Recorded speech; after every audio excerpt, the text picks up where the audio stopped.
this is that whole thing is the grass greener? We all hear that, should we buy or should we wait? Should we buy or should we wait? And this has nothing to do with if it's a female saying wait and the guy saying buy. It could have been the other way around. It just happened to turn out that way. But the question is, for someone sitting on the fence right now, Art, what should they be doing? Well, that reminds me, and we've quoted him on the show before. It reminds me of the John Wooden quote, right? When opportunity presents itself, it's too late to prepare. And for those on the fence, they're not taking the time, they're not taking the action to prepare. They're just sitting, waiting, reading those headlines. Woe is me. I'm never going to be able to buy a house. And they're just sort of stuck in this calamitous, emotional state where they feel like there's no hope. And I cannot stress enough that folks need to break out of that. Things are not as bad as what the media and your brother-in-law are telling you. They're not that bad. Most of you out there are making a decent living. You have to be. The data shows it. We're at a 4.3% unemployment rate. That's nearly full employment.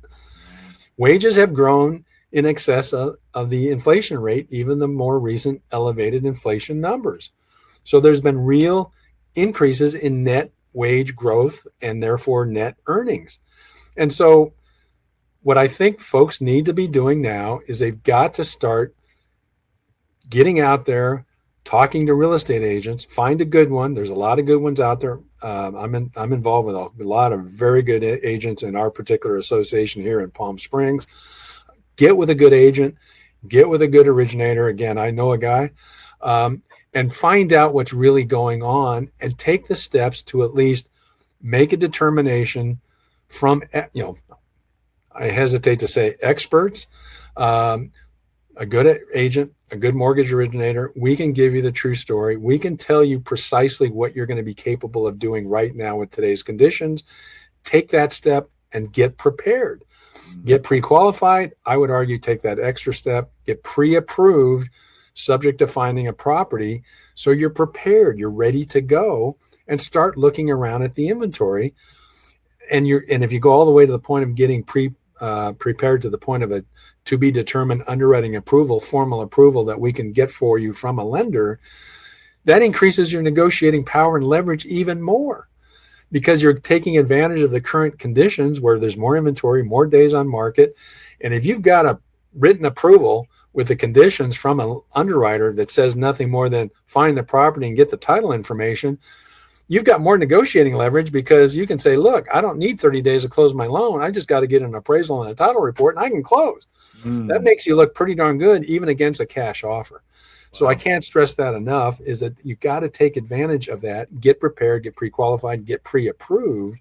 And then what that does too, is it gives you that leverage to get the concessions that you need or that you want to improve your financing, get those numbers even better than we've already determined you can qualify for. So you feel like you're even more comfortable and the property is going to be even more affordable than you thought it was.